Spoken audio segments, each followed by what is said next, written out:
कधी न कळले गूढ तुझे जीवनाना, कधी नुमगले गूढ तुझे जीवना.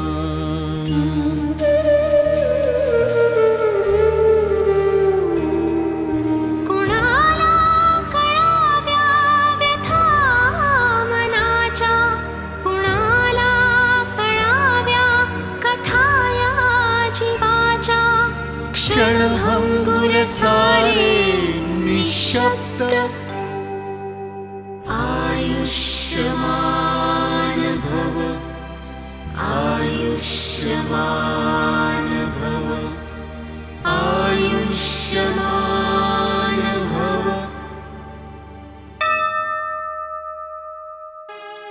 मग काय जाणून बुजून त्या लक्ष्मीबाई पाटलाच्या जाळ्यात फसू? तू ना प्रेमात पडून बघच. म्हणजे ते जे काय असं अमेझिंग फिलिंग असतं म्हणजे असं. अरे प्रत्येकाने आपली पायरी ओळखून तिथेच थांबायचं ठरवलं तर मग माणसाची प्रगती व्हायची कशी आणि पुढच्या पायरीवर तो जाणार कसा? सुभानराव माहिती आहे इधर. माझ्या केसालाही धक्का लावण्याची त्यांची हिंमत होणार नाही. सेवा पण आता आपलं लग्न तुझ्या मामाच्या परवानगीवरती अवलंबून आहे. मतलब का बात करो मॅडम, मतलब का. नाही यार, नाही ठीक आहे ना, पण तू काय बोललेलीस ना तेच सांगतो मी तुला. ए होल्ड होल्ड, एक मिनिट थांब. ए बाहेर चाललीस? नाही आत येते. अगं जोक नको मारूस. मी तुला इथे कशासाठी थांबवलंय की तुझं दर्शन ना आजकाल खूप दुर्लभ होत चाललंय. आज पुण्यात काय, उद्या दिल्लीला काय, मग नंतर बंगलोरला काय. मला तर असं वाटतंय ना की सगळी फॅशन इंडस्ट्री ना तुझ्याच हातात आली आहे. हे मात्र खरंच आहे. काय करणार आता, हेच माझं प्रोफेशन. नाही म्हणजे तुमच्यासारखं थोडीच आहे. तुम्ही काय बाबा आता सेवामय झालात ना. ए म्हणजे ही न्यूज तुझ्यापर्यंत येऊन पोहोचली? हो, नाही म्हणजे तुम्ही नाही सांगितलीत, बट यू नो मम्माचं आणि माझं नेटवर्क सॉलिड स्ट्रॉंग आहे. आय नो, पण तू एक शब्द बोलू नकोस. तू आपली पायाला भिंगरी लावून ना आज पुण्यात काय, उद्या बंगलोरला काय अशी फिरत असतेस. परवा मी सेवाला घरी घेऊन आलेलो भेटायला. तू कुठे होतीस? पुण्यात. अरे मग काय मी घरात राहायला हवं होतं का? ऑफकोर्स. अगं सेवा तुझी होणारी भाभी आहे, म्हणजे तू असं दारामध्ये ना आरतीचं ताट घेऊन उभं राहायला पाहिजेस. Oh I see. विक्या, तू मगापासून तिचीच साईड घेतोयस. जोरू का गुलाम. बोल बोल, तुला हवं तेवढं बोल, पण एक मला सांग, तू तुझा गुलाम कधी आणतेस? हे बघ, ह्या सगळ्या गोष्टीत मला अजिबात इंटरेस्ट नाहीये आणि मुळात माझ्याकडे वेळच नाहीये. You know I am really busy bro. ए बाय द वे, सेवाला कधी आणतोयस भेट करून द्यायला? आता तुम्हाला भेटायचं म्हणजे तुम्हाला एकतर वेळ नसतो, तुम्ही खूप बिझी माणसं आहात. म्हणजे तुमची आता अपॉइंटमेंट घ्यायला पाहिजे ना. अरे मग घे ना अपॉइंटमेंट, म्हणजे सेवाला बघायच्या कार्यक्रमात मी पण जॉईन होईन. प्रॉमिस. प्रॉमिस? पक्का प्रॉमिस. Cement concrete? हो, लॉक कर दू? लॉक कर दो. थँक्यू. चल बाय बाय. Bye bye. मम्मा, अगं अगं कसं समजावून सांगू तुला. मी त्याला प्रॉमिस केले. काय तू मला कन्व्हिन्स केलंय का मी त्याला ऍक्सेप्ट केलंय म्हणून? हो. अरे असं कसं म्हणतेस तू? तुझी मतं वेगळी, माझी मतं वेगळी. लोकशाही ज्या देशात पुजली जाते तिथे आपण राहतो. तुझे बाबा साहेबराव हे लोकशाहीचे पाईक. म्हणूनच म्हणते मम्मा की प्रत्येकाला मतस्वातंत्र्य असतं. प्रत्येकाच्या स्वतःच्या अशा आवडीनिवडी असतात. मला झुणका भाकरी आवडते पण तुला पिझ्झा सुद्धा आवडतो. काळाच्या प्रवाहाबरोबर राहायला मला नेहमीच आवडतं. हे जे मी स्थान मिळवलंय ना ते याच कारणामुळे. मग माझ्या इच्छेप्रमाणे वाग ना. अगं मला आवडणाऱ्या विक्रमशी माझं लग्न करून दे. मम्मा नाही जमणार. बदलायचंय म्हणजे काही तत्व मूल्य ही जपावीच लागतात. त्याची मोडतोड करून जगणं म्हणजे स्वत्वाला आणि स्वाभिमानाला झिडकारण्यासारखं आहे. मम्मा असं बोलून तू तुझं मत सांगू शकतेस पण एक लक्षात ठेव, प्रेम हे फक्त प्रेम असतं. त्यासाठी तत्व मूल्य याचा विचार करायचा नसतो. विचार अविचार याच कारणामुळे अनेक जोडप्यांचे संसार उद्ध्वस्त झाले. ही वेळ तुझ्यावर येऊ नये असं माझं ठाम मत आहे. मम्मा अगं ऍटलिस्ट विक्रमच्या बाबतीत तरी. त्याच्या बाबतीत नाही, त्याच्यापेक्षा त्याच्या वडिलांच्या घरी तू संसार करायला जाणार ही कल्पनाच मला सहन न होणारी आहे.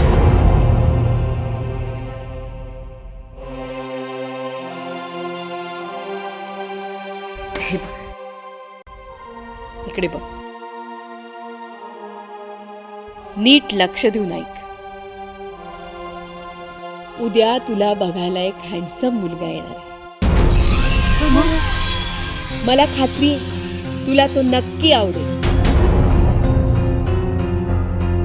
नो नो पण नो ममा.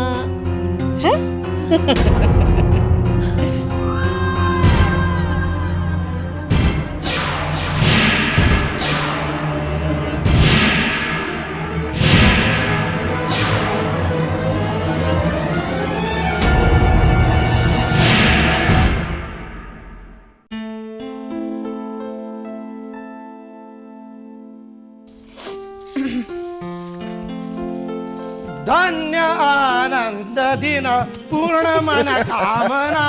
धान्य आनंद दिन पूर्ण मन कामना. या स्वरसम्राट या. धन्यवाद धन्यवाद धन्यवाद. काय विवेक भाऊ आणि विभा ताई. ताई काय बरं नाही ताई नाही, बस ताई नाही. अरे हा राजा देसाई तुमच्या लग्नाच्या वाढदिवसाला यायला विसरला, पण म्हणून तो पुढे कधीच येणार नाही असं कसं होईल. बरोबर आहे. मी यांना तरी म्हटलं होतं उशीर झाला म्हणून काय झालं, राजा भाऊजी आल्याशिवाय राहायचे नाही. Correct correct correct. चला या असे समोर या. काय आशीर्वाद देतोस की काय? हो नाही तसं नाही. आणि आहेर घेऊन सुद्धा आम्हाला बरीच वर्ष झाली आता. नाही त्याने गिफ्ट आणलं असेल. गिफ्ट कसलं मागता हो? मागून दे ना मागून दे ना. गिफ्ट मागायची याची जुनीच सवय आहे, तुला माहिती आहे ना. आणि हे राजा आहे राजा. राजा खाली हात कैसे आएगा. बरोबर. चला या समोर या. ओ काय तुम्हाला लाज वाटते का? मी असा आहे तो मोर. चला या. चला, या. आधी आपण एक फोटो काढूया झकास. फोटो नको फोटो नको फोटो नको. डायलॉग सुरू. काय की आपलं मन म्हणजे फार मोठं स्टोरेज असतं. आणि या मनाच्या कोपऱ्यामध्ये अगदी चोर कप्प्यात असे आनंदाचे क्षण कसे जपून ठेवायचे असतात. मस्त मस्त. Thank you thank you thank you. आवडलं ना? First class. आता गिफ्ट नको ना? नाही नाही गिफ्ट हवं. थँक्यू. नाही थँक्यू वगैरे ठीक आहे, पण आतमध्ये काहीतरी आहे ना का रिकामच आहे? हो काय अरे हावरटा.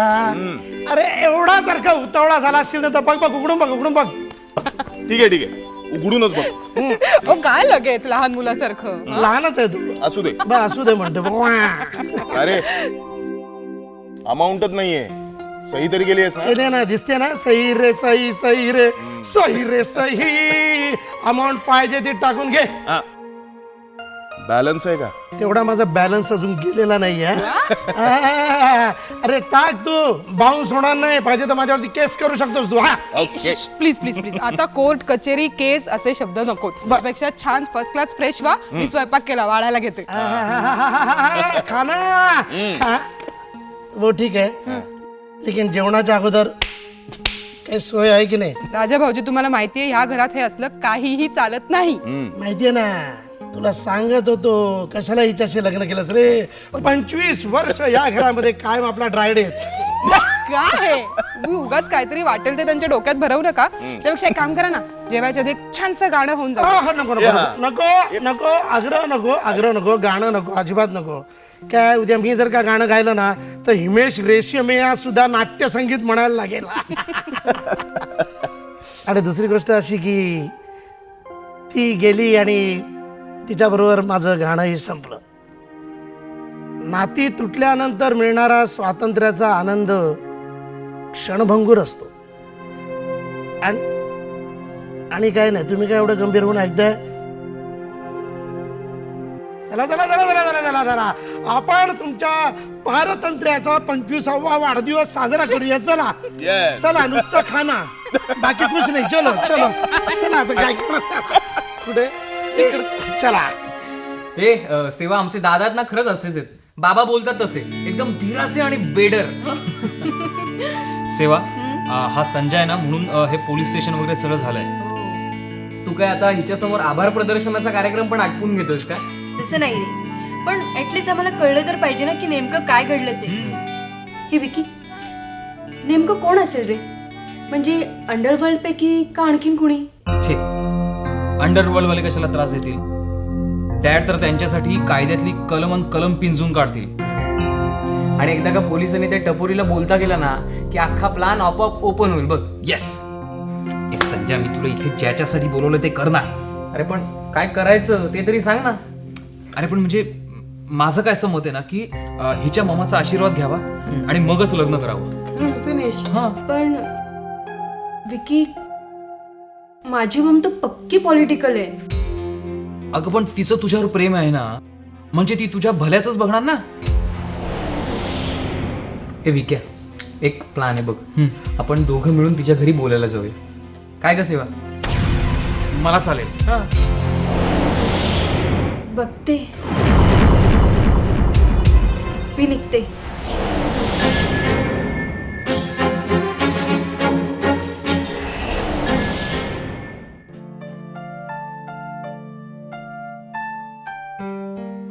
वरदा, मला तर वाटतं या सगळ्या गोष्टी मागे त्या लक्ष्मीबाई साहेबराव पाटीलचाच हात असतो. डॅड, एक विचारू? हा? विक्याला सेवाशी लग्न करायचंय ना? हो. नाही, आय मीन दोघं एकमेकांना पसंत करतात ना? हो. मग then don't worry about it, just forget it dad. What do you mean? Dad, मला काय म्हणायचंय हे तुम्हाला कळलंय. Dad, I really got to go ना. माझी दिल्लीची फ्लाईट आहे. किमान 2 तास आधी तरी रिपोर्टिंग करायला हवं डॅड. या आय नो. डॅड, डोंट वरी. आणि हे बघा, आपला विक्या ना कधीच चुकणार नाही. तसंही तुम्ही आणि मम्मा आहात ना त्याला मदत करायला. What about you? डॅड, अहो मी ते जेट सारखी धावते. दिल्ली, बंगलोर, पुणे. डॅड, मला माझीच कामं नीट हँडल करता येत नाही तर मी हे ॲडिशनल व्याप का पाठीशी लावून घेऊ? वरदा, डॅड, आय नो तुम्ही आता असं म्हणाल, विक्या तुझा भाऊ आहे, त्याच्या बाबतीत तुझी काही कर्तव्य आहेत की नाही. Dad, I know my duties and I know my job. आणि तसंही कामाची आणि इमोशनची गल्लत करायची नसते हे मी तुमच्याकडूनच शिकले.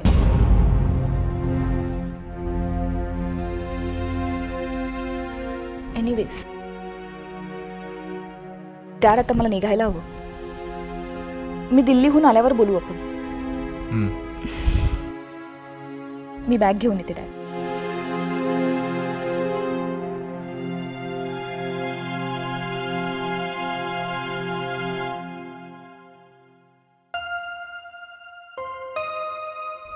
मे I coming sir?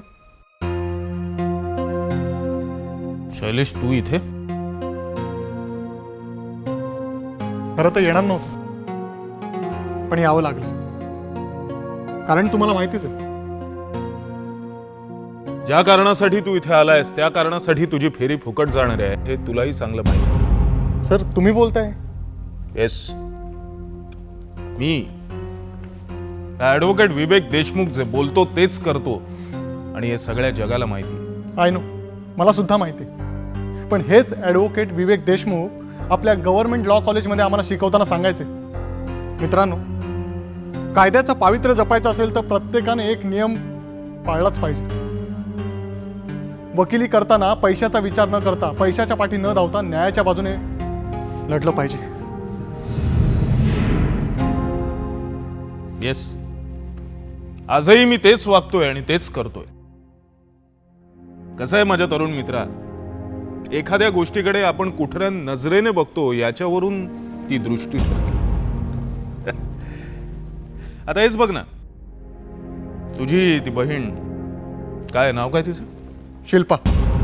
Yes, Shilpa. काय केलं तिने? तिने काहीही केलेलं नाही. ती निर्दोष आहे.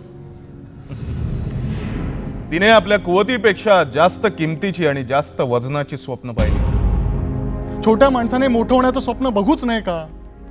का कायम श्रीमंती अन्यायी टाचेखाली स्वतःला चिरडून टाकावं, संपवून टाकावं? माझ्या तरुण वकील मित्रा, केवळ येतात म्हणून वाटेल ते मोठे शब्द वापरू नकोस. खरं सांगायचं तर तुझ्या बहिणीला लालसा, हाव यांची बाधा झाली होती. आपल्याला एखाद्या गर्भश्रीमंत माणसाची लग्न करता येत नसेल तर मग त्याला जगण्याचा अधिकारच नाही या भावनेने तिने मनोज देसाईचा खून करण्याचा प्रयत्न केला. आणि तोही इतक्या क्रूर आणि निर्दय पण. केवळ त्याचं नशीब बलवत्तर म्हणून तो बचावला. सर, तुमच्यासारख्या थोर विद्वान माणसाने सत्य लपवण्याचा प्रयत्न करावा शोभत नाही. मनोजने माझ्या बहिणीवर बलात्कार केला. एकदा नाही, अनेकदा केला. तिला लग्नाचा आमिष दाखवून फूस लावून तिला फसवलं. आयुष्य उद्ध्वस्त केलं तिचं. सर, एक वकील म्हणून नाही तर एक सामान्य माणूस म्हणून, एका बहिणीचा भाऊ म्हणून तुम्ही मनोजची केस सोडून द्या. माझ्या बहिणीला न्याय द्या. शिल्पाला न्याय द्या प्लीज. डॅड, तुमची मुलगी नाही? मला सांगा सर, आज माझ्या बहिणीच्या बाबतीत जे घडलंय तेच तुमच्या मुलीच्या बाबतीत घडलं तर तुम्ही कोणाच्या बाजूने उभं राहणार? तुमच्या मुलीच्या की तिच्यावर अत्याचार करणारा तिच्या प्रियकराची? शैलेश, आय से स्टॉप दिस. पैसे की न्याय? असं होऊ नये, पण तुमच्या मुलीच्या बाबतीत हा प्रसंग घडला तर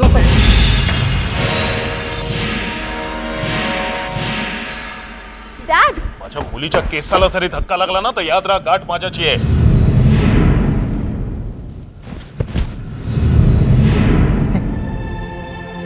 हेच मला माझ्या बहिणीच्या बाबतीत सांगायचं.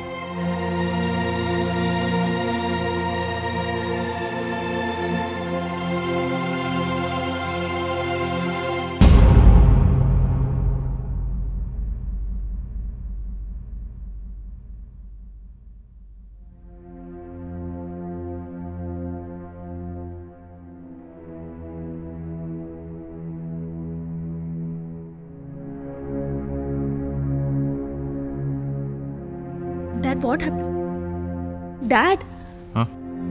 काय? नाही, काय नाही. पण बेटा, काळजी घे आणि सांभाळून जा. Yes dad, don't worry, I'll be all right. Are you okay?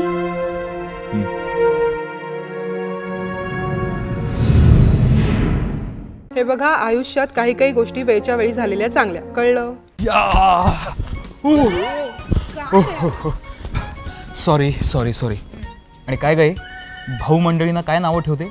आपलं असं एकत्र येणं हा का आपण काही गुन्हा केलेला नाही. हा, घरभेदी नायर, आता मी तुला सोडणार नाही. आपल्या लग्नाला एवढी 25 वर्ष झाली आहेत, पण एक साधा फॅमिली फोटोही नाही आहे आपल्याकडे. आमचे साहेबराव नेहमी म्हणायचे, एका दगडात दोन काय 3 पक्षी मारले पाहिजेत, 3.